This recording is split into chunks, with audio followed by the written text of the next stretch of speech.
Hello everyone, this is Ravi and you are watching Control RR।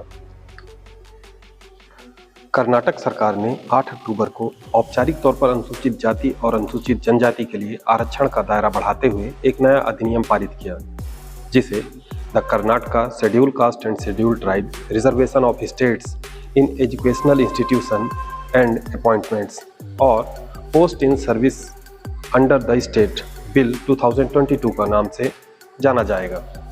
इस bill के अनुसार अनुसूचित जाति के लिए आरक्षण का दायरा 15% से बढ़ाकर 70% एवं अनुसूचित जनजाति के लिए यह दायरा 3% से बढ़ाकर 7% कर दिया गया है। इस प्रकार कर्नाटक में आरक्षण का कुल प्रतिशत 56% हो गया है। इस दौरान कर्नाटक के मुख्यमंत्री सी बसवराज बोम्मई ने कहा कि समाज के दबे कुचले समुदाय को अब न्याय मिल पाया है। साथ ही उन्होंने उक्त संशोधन को भारतीय संविधान की 9वीं अनुसूची में शामिल करने हेतु प्रस्ताव केंद्र को भेजा है। एक दूसरे मामले में झारखंड सरकार ने 2 बिल हाल ही में पास किए हैं, जिनके नाम Jharkhand reservation of vacancies in post and services amendment bill 2022, जो आरक्षण को 77% करने के उद्देश्य से बनाया गया है। दूसरा झारखंड लोकल पर्सन्स बिल 2022, जो स्थानीय लोगों को सरकारी लाभों में प्राथमिकता देने के संबंध में है। साथ ही झारखंड सरकार ने दोनों ही प्रावधानों को संविधान की 9वीं अनुसूची में शामिल करने हेतु केंद्र सरकार को प्रस्ताव भेजा है। इंटरमिटेंटली अपने कई मुद्दों पर संविधान की 9वीं अनुसूची में शामिल करने की मांगें सुनी होगी, जैसे आरक्षण विरोधी संविधान से आरक्षण को हटाने की मांग करते हैं। वहीं लाभान्वित वर्ग आरक्षण के प्रावधानों को संविधान की 9वीं अनुसूची में डालने की मांग करते रहता है। कोई schedule caste and schedule tribes prevention of atrocities act 1989 और उसके समय समय पर संशोधन जैसे 2015, 2018 एवं 2019 को हटाने की मांग करता है, तो कोई उक्त कानून को संविधान की 9वीं अनुसूची में शामिल करने की मांग करता है। आखिर है क्या संविधान की 9वीं अनुसूची या 9th schedule of constitution of India? क्यों मांग उठती है कुछ प्रावधानों को 9वीं अनुसूची में डालने की? तो सबसे पहले समझते हैं कि 9वीं अनुसूची है क्या। 9वीं अनुसूची केंद्र एवं राज्यों के उन कानूनों की लिस्ट है जिन्हें अदालत में चुनौती नहीं दी जा सकती, या आसान शब्दों में कहें तो उनमें कोई भी फेरबदल नहीं की जा सकती है।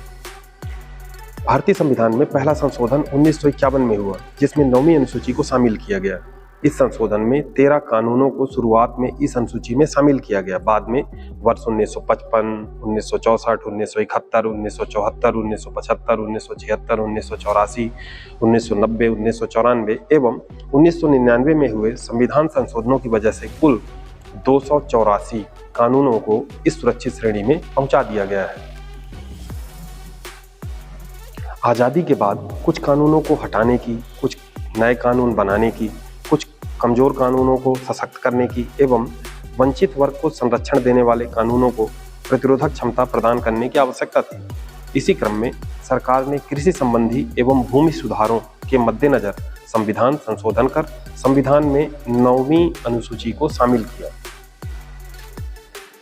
जैसा कि आपको मालूम है, सरकार की कोई नीति किसी वर्ग विशेष को अगर लाभ देती है तो किसी अन्य वर्ग को वंचित होना पड़ता है, या सरकार किसी वर्ग को कोई कानूनी शक्ति देती है तो किसी दूसरे वर्ग पर प्रतिकूल असर पड़ता है। इस सामंजस्य को देखना और समरसता बनाए रखना सरकार की नैतिक जिम्मेदारी है। इसके मद्देनजर सरकार समय समय पर कानून बनाती है, संशोधन करती है और बनाए गए कानूनों को आवश्यक इम्यूनिटी प्रदान करती है। जिन कानूनों को सरकार चाहती है कि इनमें अब कोई काट-छांट या फेरबदल ना हो, उन्हें संविधान की 9वीं अनुसूची में डाल देती है।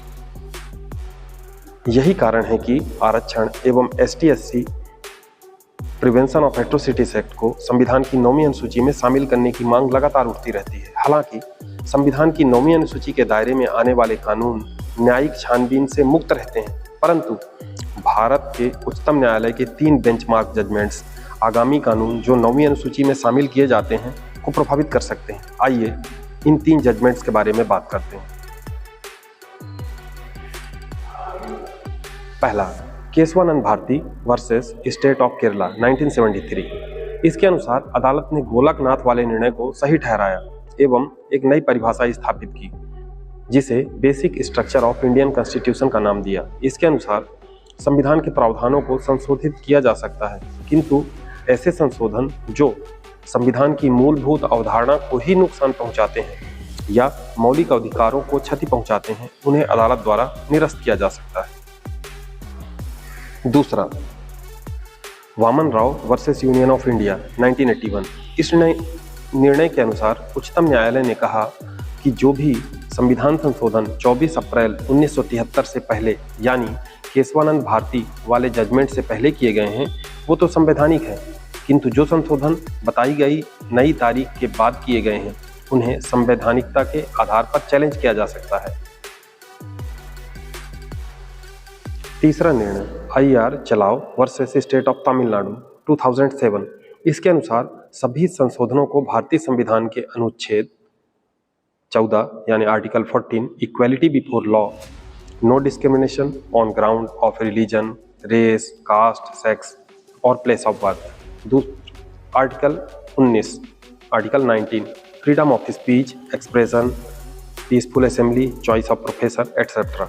Article 21 protection of life and personal liberty के मानदंडों पर खरा उतरना होगा।